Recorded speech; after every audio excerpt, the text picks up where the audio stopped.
우리 성도님들은 지난주에 있어서 지난주에 가장 좀 주목받았던 뉴스 중에 하나를 꼽는다면 어떤 것을 드시겠습니까? 뭐 총선이 다가오니까 또 여러 가지 국회의원 후보를 누가 세우느냐에 따라도 주목을 받았을 것 같습니다. 또 3월 1일 또 이었으니까 3월 1일에 관계된 것들도 이슈가 되어질 수 있었을 것 같습니다. 근데 저는 이 사진에 주목을 좀 했습니다. 이런 장면은 곳곳에서 많이 보셨을 것 같아요. 혹시 무슨 사진인지 아십니까? 요거 말고 또 막 눈물을 흘리며 기뻐하는 장면도 눈에 띄었습니다. 이거는 연합뉴스 사진인데 이것은 그 강당에 모인 의대생들이 그 환호성을 지르는 장면입니다. 루스 고데스만이란 박사가 알버트 아인슈타인 의대가 있는데 거기 학비를 무료가 될 거라는 사실을 발표해서 모두 다 기뻐하는 모습입니다. 한 학기가 아니라 앞으로 영원히 내어야 될 학비를 모두 면제해 준다는 것입니다. 특별히 이곳이 주목받는 이유 중에 하나가 뉴욕에서 가장 가난한 브롱크스 지역이라고 합니다. 미국을 안 가봤으니까 저는 잘 모르지만 좀 낙후된 지역이었던 모양입니다. 이 학교에 올해 교수로 임했던 93살의 루스 고데스만 박사가 이 의대에 1조 3천억을 기부했기 때문입니다. 엄청난 돈이죠. 교수가 어떻게 이렇게 벌게 됐는지는 잘 모르지만 이유가 있었습니다. 유명한 투자자인 워렌 버핏과 오랜 친구라서 버핏 회사에 투자하면서 돈을 벌었다고 합니다. 이분은 일찍 돌아가셨는데 그 전에 돌아가셨는데 미망인이었던 그 부인이 남편의 그 유언을 따라서 이렇게 행했다고 합니다. 엄청난 돈이죠. 사실 졸업생 반 이상이 2억 6천만 원 정도의 빚을 갖게 된다고 합니다. 학비가 한 1년에 8천만 원인가 그러니까 그렇게 될 만도 하겠죠. 사실 엄청난 부담이었을 것입니다. 사실 이들에게 있어서 힘들고 어려운 이들에게 이런 돈이 주어진다고, 이런 혜택이 주어진다는 것은 엄청난 혜택입니다. 그럴 수 있을 것 같아요. 그런데 이분이 이렇게 후원을 하면서 한 가지 조건을 걸었다고 합니다. 이미 그전에도 또 돈을 기부하면서 이미 걸었던 조건인데 뭔지 아십니까? 알버트 아인슈타인이라는 이 의대의 이름을 바꾸지 말라는 것입니다. 이렇게 많은 돈을 하니까 자기 이름으로 학교에 내 이름을 붙이지 말라고 그랬다고 합니다. 아마 학교에서는 여기는 말고 어느 별관 쪽인지 거기에다가 그 이름을 붙이기로 했다는 얘기는 얼핏 들었습니다. 대단한 분인 것 같습니다. 사실 조금의 금액을 내고도 정말 가끔가다 이렇게 교회 수양관이라든지 교회 건물에 가도 누구누구 장로님 홀 그렇게 붙이는 경우도 넌 목사님 홀이라는 것을 붙이는 것을 종종 보지 않습니까? 그런데 자기 이름을 붙이지 않는 것. 더더군다나 엄청난 1조가 넘는, 저는 이 기부를 하는데 이 정도 금액을 기부하는 것을 별로 보지 못했습니다. 유명한 기업가는 모르지만 이런 개인적으로 이렇게 하시는 거는 보지 못했습니다. 그럼에도 불구하고 그렇지 않습니다. 그리고 그 이유가 나보다 이미 위대한 아인슈타인이라는 이름이 있기 때문이다. 자기가 비교 대상이 아니라는 것이죠. 돈으로서 그 자리를 차지할 수 있는 것이 아니라는 것입니다. 이제 총선이 다가오고 있지만 이 총선에 제일 먼저 사람들이 하는 이유가 뭡니까? 자기 이름 알리기예요. 그것이 긍정적이건 부정적이건 자기 이름을 알립니다. 세상 정치가는 그럴 수 있을지 모릅니다. 그러나 그리스도인들은 좀 달라야 된다고 생각이 되어집니다. 우리 이름 대신 누구의 이름? 예수 그리스도의 이름, 하나님의 이름, 성령 하나님의 이름이 더 앞서야 됩니다. 왜? 우리는 그분의 종이고 그분의 백성이기 때문입니다. 내 이름이 앞서면 어떡합니까? 어떤 때는 내가 생각한 그 모습보다도 자기 자신을 부풀리는 것이 사람의 원리이고 사람의 기본 마음입니다. 그러기 어떤 때는 자기는 이것이 안 됨에도 불구하고 부풀려 이야기합니다. 앞서도 얘기 들었던 것처럼 우리가 총선이 다가오지만 이 총선을 볼 때 제일 주의할 게 뭘까요? 사람들이 자기가 아주 인품이 있고 모든 것을 다 행할 것처럼 이야기하지만 그럴 때 우리가 봐야 될 것이 뭡니까? 그 사람의 진심과 그분의 그분의 진솔함이 무엇인지, 그분이 그것을 진정 감당할 수 있는 사람인지를 제대로 분별할 수 있는 눈이 있어야 될 것입니다. 그것을 보면 어떡합니까? 허황된 사람을 뽑게 되고 문제를 일으킵니다. 또 반대로 어떤 것이 있을 수 있을까요? 이럴 때 여러 가지로 다른 사람을 모함하는 사람들도 있습니다. 그러다 보면 의도치 않은 유언비어나 헛소문이 돌기도 합니다. 그래서 마땅히 제대로 보아야 될 사람들을 보지 못하게 될 수도 있습니다. 그러게 우리는 어떻게 해야 됩니까? 진실이 무엇인지를 제대로 분별하고 상황을 잘 파악할 수 있어야 됩니다. 그러기 저는 그리스도인들도 성경도 당연히 열심히 봐야 되겠지만 성경과 더불어 모두 봐야 될까요? 뉴스라든지 매체도 꼼꼼히 봐야 됩니다. 정치 성향으로는 진보도 있을 수 있고 보수도 있을 수 있고 좌파나 우파도 있을 수 있지만 어떤 때 우리들은 신문에 대한 것들을 꼼꼼히 내가 맞지 않는 그 뉴스라 할지라도, 물론 거짓 뉴스를 만드는 데면 문제지만 그렇지 되도록 어느 정도 균형 감각을 갖고 있는 신문 기사라면 좌쪽이든 우쪽이든 골고루 보는 것도 지혜입니다. 특별히 요새처럼 인터넷으로 SNS로 보는 분들은 어떻습니까? 자기가 원하는 뉴스만 보다 보니까 진보면 진보에 대한 거, 또 보수면 보수에 대한 그 신문 기사만 딱 들어올 때가 있어요. 그건 조심해야 될 일인 것 같습니다. 골고루 봄을 통해서 균형 감각을 하고, 그리고 그것을 통해서 제대로 소화해냄을 통해서 제대로 된 것을 골라내는 것은 우리의 몫이라고 생각이 되어집니다. 아니, 정치인들은 다 제껴두도록 합시다. 우리에게 있어서 우리 개개인적으로도 어떤 때 그럴 때가 있습니다. 내가 열심히 행하지만 남이 나를 모함할 때가 있죠. 또 오해할 때가 있습니다. 그럴 때 어떻게 하십니까? 되도록이면 그것을 해결하려고 또 노력도 하지만 어떤 때는 그 상황이 어떠하건 간에 기다려주고 돌아보아야 될 때도 있음을 보게 됩니다. 오늘 본문을 보게 되면 그런 사람이 하나 등장을 합니다. 바로 이 바울입니다. 바울이 고린도 교회를 위해서 열심히 힘쓰고, 지금 바울이 고린도 교회에 있지 않지 않습니까? 바깥에서 보낸 편지예요. 그런데 바울은 이렇게 얘기하죠. 우리가 세상에서 특별히 너희에 대하여 하나님의 거룩함과 진실함으로 행하되 육체의 지혜로 하지 아니하고 하나님의 은혜로 행함은 우리 양심이 증언하는 바니 이것이 우리의 자랑이라라고 되어 있습니다. 자, 바울은 어떻게 했다고요? 육체의 지혜로 행하지 아니하였다고 되어 있습니다. 육체의 지혜로 행한 사람들은 어떻습니까? 그 사람이 나를 칭찬해주고 높여주기 위해서 어떤 때는 아부도 떨게 되고 미화도 시킵니다. 그런데 하나님의 사람들은 어떻게 합니까? 사람이 기준이 아니니까 어떻게 행하죠? 특별히 너희에 대하여 하나님의 거룩함과 진실함으로 해야 된다고 되어 있습니다. 사람은 자기를 미화하고 포장하고 왜곡하고 과장하지만 하나님의 사람들은 어떻게 해요?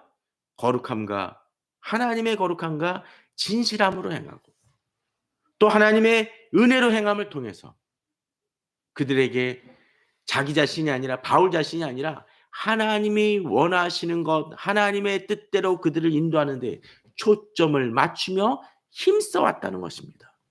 그것이 자신의 자랑이라고 되어 있습니다. 세상적인 가치로서는 그것이 자기를 높이는 작업이 아니라 할지라도 하나님의 기준 속에서 그렇게 행하기 때문에 그는 다른 사람의 모습, 다른 삶의 모습을 보입니다. 우리가 주님의 일을 행할 때도 마찬가지입니다. 사람이 기준이 아니기 때문에 하나님이 나를 어떻게 보시느냐로 움직여야 될 것입니다. 그러기에 바울은 얘기합니다. 오직 너희가 읽고 아는 것 외에 우리가 다른 것을 쓰지 아니하느니 너희가 완전히 알기를 내가 바라는 것은 너희가 우리를 부분적으로 알았으나 우리 주 예수의 날에는 너희가 우리의 자랑이 되고 우리가 너희 자랑이 되는 것이라. 사람의 관계가 그래요. 우리가 아무리 친한 사람이라 할지라도 오해할 때가 있습니다. 그죠? 또 어떤 때 상대방의 말 때문에 내가 상처를 받을 때도 있습니다. 그 사람의 의도가 그것이 아니라 할지라도 그 사람이 말하는 방법론에 관한 것이건 또 마음에 관한 문제이건 어찌 됐건 간에 그 사람이 말의 실수로 인해서 내가 상처를 받기도 합니다. 또 그 사람이 잘못된 행동을 해서 보통은 그게 아님에도 불구하고 그럼에도 불구하고 내게 상처를 줄 때가 있습니다. 우리가 그럴 때가 있죠. 그 부부관계에 있어서도 그럴 때가 있습니다. 남편이 아내가 또는 아내가 남편에게 한 10가지 중에 9가지를 잘했는데 아니 100가지 중에 99가지를 잘했는데 한 가지 실수로 인해서 99가지가 다 무시되는 경우가 있지 않습니까? 그 했던 것이 다 쓸모없을 때가 있습니다. 바울도 고린도 교회 성도들한테 열심히 행하고 진솔하게 행하려 하지만 어떤 때 오해가 있을 수 있고 바울의 의도를 제대로 알지 못할 때가 있음을 이야기합니다. 그런데 바울은 분명한 확신이 있죠. 14절처럼 너희가 우리를 부분적으로 알았으나 우리 주 예수의 날에는 너희가 우리의 자랑이 되고 우리가 너희의 자랑이 되는 그것이란 그 표현처럼 주님의 마지막 때에는 궁극적으로 서로가 그때는 제대로 보지 못했던 것을 알게 된다는 믿음인 것입니다. 또 바울이 고린도 교회에 기대하는 것처럼 이 고린도 교회 교인들이 비록 실수도 많고 넘어짐도 있지만 궁극적으로는 바울이 이들을 양육하고 돌보았기에 이들이 바울에게 자랑이 되어지는 하나님 앞에서의 자랑이 되어질 것이고 또 바울도 그들에게 그렇게 될 것이라는 것을 믿음이 있다는 것입니다. 우리가 공동체 속에서 어떤 때 서로에 대해서 잘 알지 못할 때가 있지 않습니까? 그래서 오해할 때도 있고 실망할 때도 있고 상처받을 때도 있습니다. 그러나 분명히 알 것은 하나 있습니다. 우리가 그리스도의 몸이기에 서로를 사랑하고 품고 있다는 그 사실을 믿고 믿음으로 나아가야 된다는 것입니다. 그리고 우리는 서로의 지체에 있어서 문제가 있다 할지라도 품어줄 수 있어야 됩니다. 그런데 여기 지금 한 가지 문제가 있습니다. 15절 16절에 보면 사실 그냥 대충 보면 무슨 얘기인지 잘 모를 때가 있습니다. 내가 이 확신을 가지고 너희로 2번 은혜를 얻기 위하여 먼저 너에게 이르렀다가 너희를 지나 마게도냐로 갔다가 다시 마게도냐에서 너에게 가서 너희 도움으로 유대로 가기를 계획하였으니. 자, 잘 보시면 무슨 얘기입니까? 먼저 너희에게 이르렀다가 바울이 고린도 교회에 먼저 가려고 했었어요. 그죠? 그랬는데 중간에 갑자기 잠깐 있다가 어디로 가요? 마게도냐로 갑니다.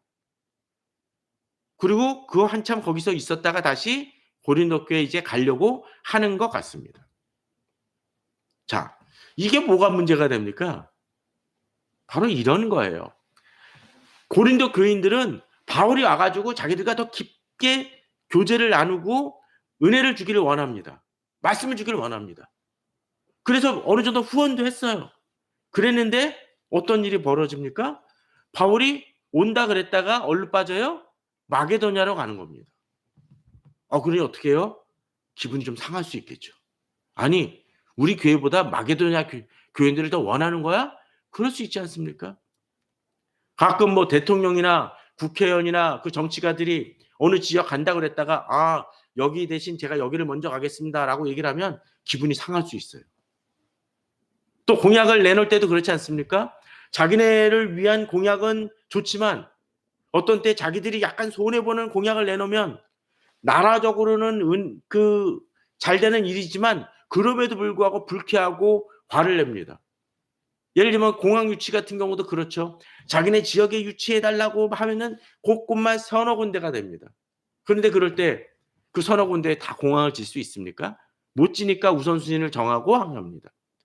어디를 더 미워하거나 더 좋아해서가 아니라 타당한 근거를 대서 이쪽이 제대로 좋다고 하면 그것을 짓는 거예요. 그렇지 않습니까? 그런데 지금 바울이 이렇게 행하는 것은 고린도 교인들을 더 무시하거나 그들을 덜 사랑해서가 아니라 주님 안에서 일을 하다 보니까 이쪽이 더 먼저 가야 될 경우가 발생했다는 것입니다. 그런데 고린도 교인들 입장 속에서는 어떻게 해요? 바울이 우리를 덜 사랑하나 보다. 아니, 우리에게서 받은 헌금을 가지고 딴 데 사용하나 보다. 불편했던 사람들이 있었던 것 같습니다. 앞서 얘기했던 것처럼 우리가 부분적으로 알았으나라는 표현처럼 어떤 데 우리들의 삶에서 이런 부분들이 있을 수 있다라는 것입니다. 친구 관계 속에서 가끔 그럴 경우 있지 않습니까? 섭섭할 때가 있어요. 또 가족과의 관계에서도 그럴 때가 있습니다.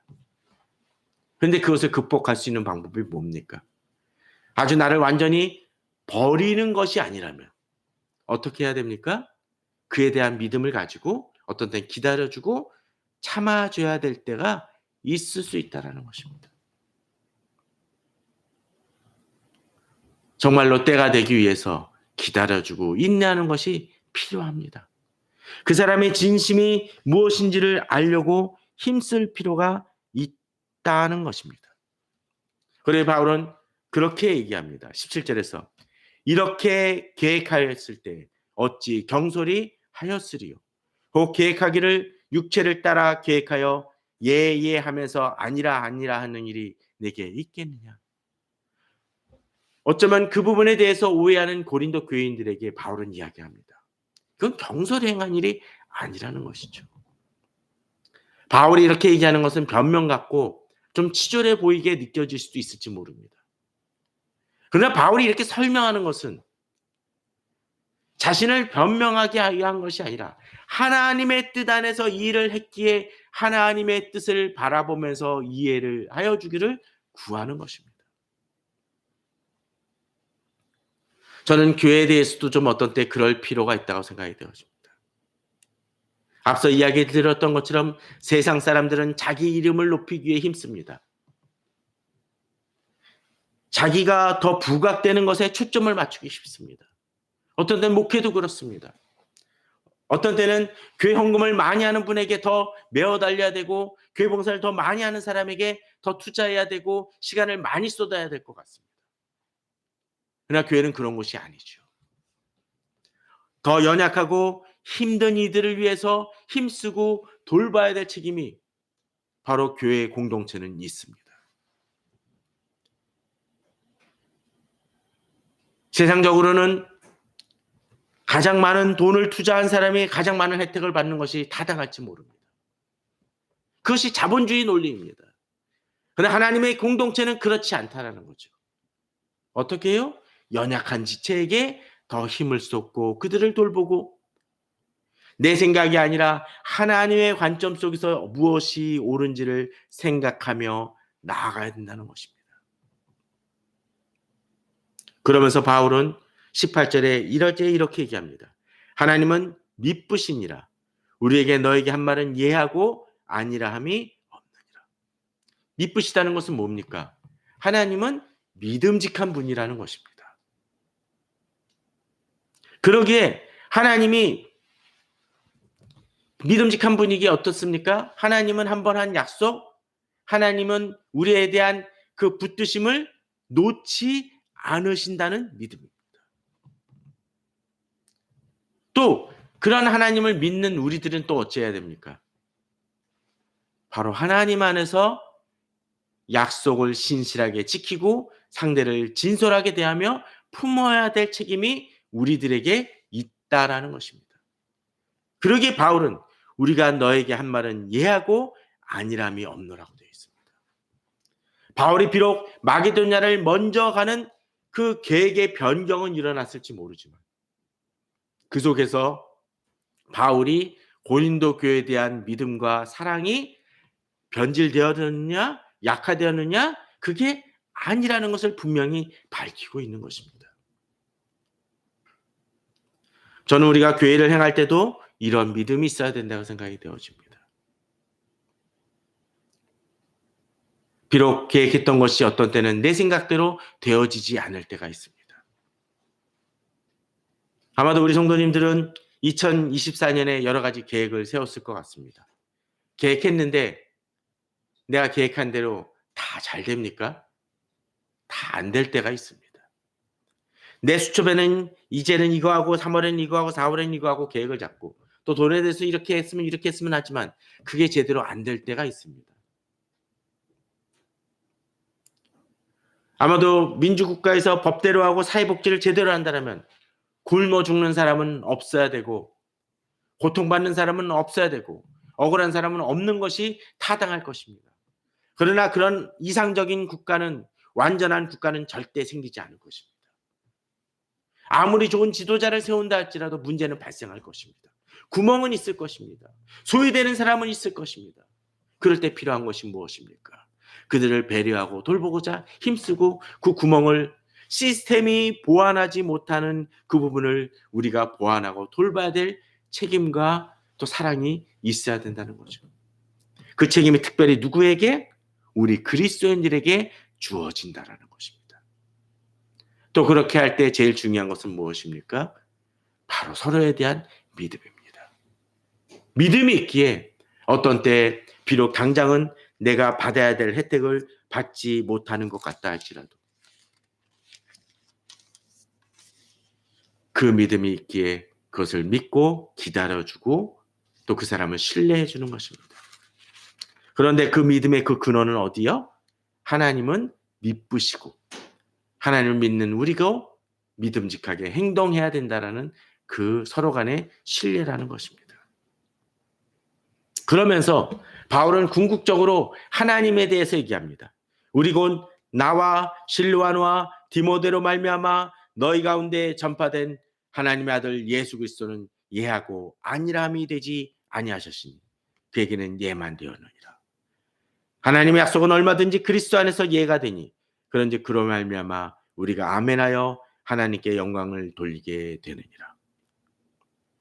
이 말씀을 좀 잘못 해석하면 저희들이 하나님 안에서 우리가 예가 된다라는 그 표현은 우리가 무조건 기도하면 우리가 무엇을 기도하건 간에 하나님이 응답해 주시고 이루어 주신다는 어떤 기복신앙적인 것이 아니라 하나님은 믿으시기 때문에 우리를 붙드시고 하나님이 약속하신 것을 반드시 이루신다는 것입니다. 내가 하나님께 구하는 것에 대한 응답이 아니라 하나님이 우리에게 계획하신 가장 선하신 뜻이 이루어지도록 하나님은 나를 놓지 않으시고 그 믿음을 잃지 않으시고 끝까지 이끌어 이루신다는 것입니다. 그 근원적인 것이 무엇입니까? 가장 근본적인 것이 바로 우리의 구원의 문제이죠. 그러게 우리들은 이 세상 속에서 죽음과 같은 위기와 환란이 온다 할지라도 이길 수 있는 힘이 있습니다. 어떤 땐 질병 속에서도 두려워하지 않을 힘이 있습니다. 예수 그리스도께서 나를 품으시기 때문이죠. 그러기에 주님이 나에게 언제나 예하신다는 믿음을 가지고 믿음으로 나아가야 될 것입니다. 교회 공동체도 그래야 될 것입니다. 우리가 주님의 일을 행하면서 서로에게 어떤 때 상처받거나 오해할 순간이 온다 할지라도 또 서로 상대방이 나를 배신한다 할지라도 하나님이 나를 배신하지 않으시고 믿으신 하나님이기에 우리는 하나님의 그 인도하심을 믿고 믿음으로 나아가야 될 것입니다. 또 어떤 때는 상대방이 나에게 실수하고 잘못했다 할지라도 그 사람을 하나님이 놓지 않으셨다라는 그 사실을 믿는다라면 궁극적으로 그 사람도 치유되어지고 회복될 것이라는 믿음이 있어야 된다는 것입니다. 그게 우리는 지체들에게 대해서 너무 쉽게 비판하지 말기를 바랍니다. 그 사람이 실수한 거나 그 부분에 대해서는 권면하고 질책해야 될 경우도 있지만 그 사람에 대한 믿음은 또 그 사람에 대한 사랑만큼은 포기하지 마시길 바랍니다. 어떤 때 교회끼리 다툴 때가 있죠. 상처 입어서 난 저 사람 절대 안 본다는 사람도 있을 수 있습니다. 그러나 그런 경우라 할지라도 비록 상처가 깊어서 당장은 회복이 되지 않는다 할지라도 그 사람을 품고 나아가고자 하는 마음이 있어야 됩니다. 그럼을 통해서 어떤 일이 벌어집니까? 우리가 아멘하여 하나님을 하나님께 영광을 돌리게 된다라는 것입니다.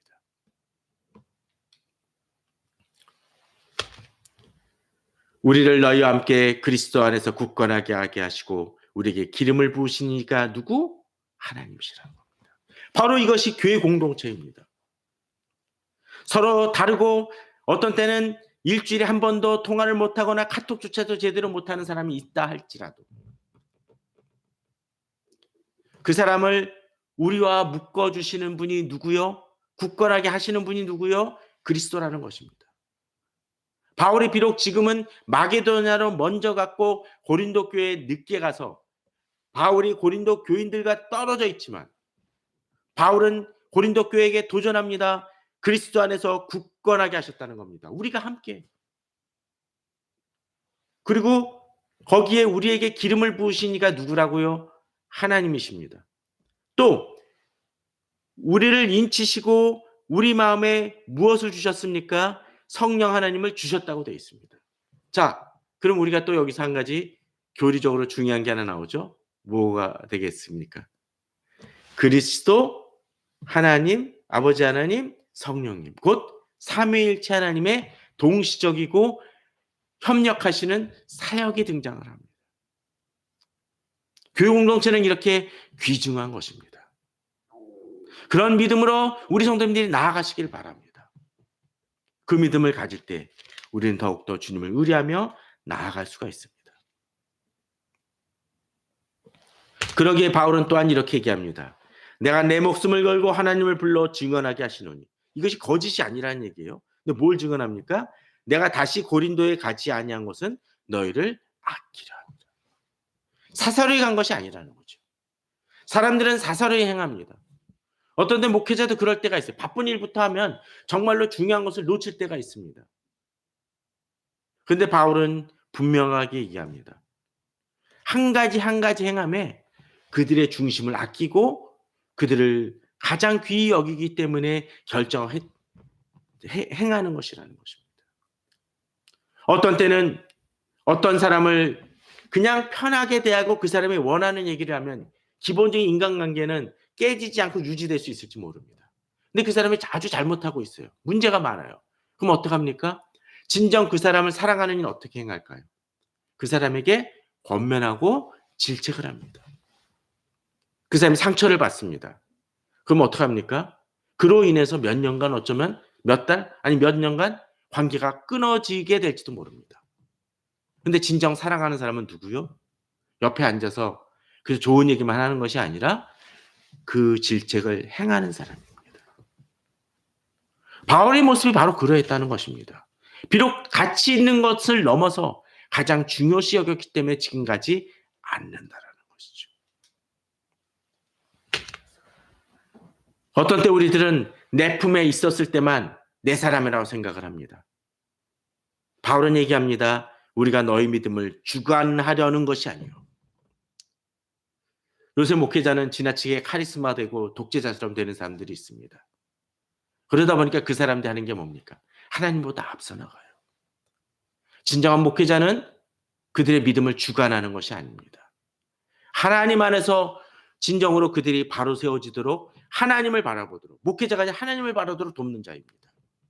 그러기에 바울은 얘기하죠. 너희 믿음을 주관하려 하는 것이 아니요. 어떻게 해야 합니까? 오직 너희 기쁨을 돕는 자라는 겁니다. 그렇습니다. 목회자는 그들을 지도하는 사람이 아니라 그들을 돕는 사람입니다. 그들이 진정 기쁨으로 하나님께서 주시는 기쁨으로 나아가도록 돕는 자라는 것이죠. 왜? 그들도 하나님 앞에서 단독자로 섰기 때문입니다. 믿음은 그런 것입니다. 중보자는 진정한 의미에서 누구밖에 없습니까? 예수 그리스도밖에 없습니다. 우리가 중보기도라는 표현이 있어서 좀 오해의 소지가 있지만 중보기도는 목회자가 성도들을 대신해서 기도하는 게 아닙니다. 같이 그냥 도와주는 기도예요. 주관하는 기도가 아니라는 것이죠. 그러기에 성도님들에게 가끔 얘기합니다. 목회자가 성도님들을 위해 기도할 수 있지만 제일 기도 많이 해야 될 사람은 누굽니까? 바로 본인 자신입니다. 그 기도가 잘 될 수 있도록 목회자는 손을 잡아주는 역할입니다.